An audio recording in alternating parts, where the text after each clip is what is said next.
अलीमा खान साहब ये गलत है, ये गलत तरीका है। ये फिर हम इस तरह टाक नहीं होगी फिर आइंदा। अगर आप इस तरह सवालों के जवाब, आपने वादा किया था कि मैं सवालों के जवाब दे के जाऊंगी, फिर इस तरह आइंदा हम नहीं टाक करने देंगे। अगर आप हमारे सवालों के जवाब नहीं देंगी तो फिर यहाँ टाक भी नहीं होगी। ये कोई तरीकेकार नहीं, आपने वादा किया था। लेकिन मैंने 5 फॉर्म बनाकर हाँ और एक बात उन्होंने अखबार में पढ़ी थी और वो था सऊदी अरेबिया के साथ जो पाकिस्तान का जो इस वक्त कॉन्ट्रैक्ट हुआ है।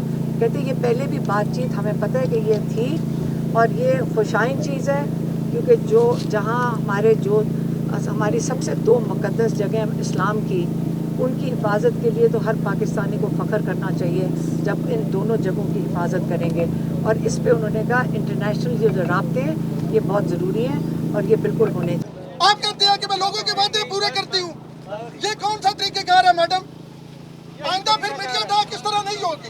हमारा हक है, हम 10 घंटे से यहाँ पे खड़े हैं। आप पहली दफा खुद आ रहे, दूसरी दफा नहीं, मैं तहरीक इंसाफ को 2008 से कर रहा हूँ। आप इस बात को छोड़ें, लेकिन इस तरह फिर आइंदा मीडिया टाक नहीं होगी। फिर नहीं होगी खातून के लिए वादा किया है। इतनी बाइज्जत खातून है, आप किस तरह बात करें? अपना लहजा अपने वादे को पूरा किया। अपना लहजा उन्होंने हमसे वादा किया ना। उन्होंने हमसे वादा किया। मैं सवाल आप अपने घर में माँ बहन से नहीं, बात छोड़े क्यों छोड़े? उन्होंने हमसे वादा किया। सियासत नहीं कर रही, आपकी बहन है वो। हमसे उन्होंने गलत कर रहे हैं भाई आप मीडिया वाले हैं, जो उन्होंने बोला है वो आज चला दीजिएगा, पता चल जाएगा।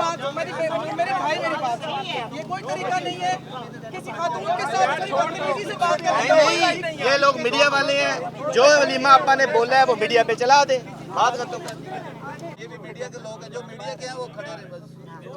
मीडिया के ठीक है, क्योंकि उनका मौका होना चाहिए।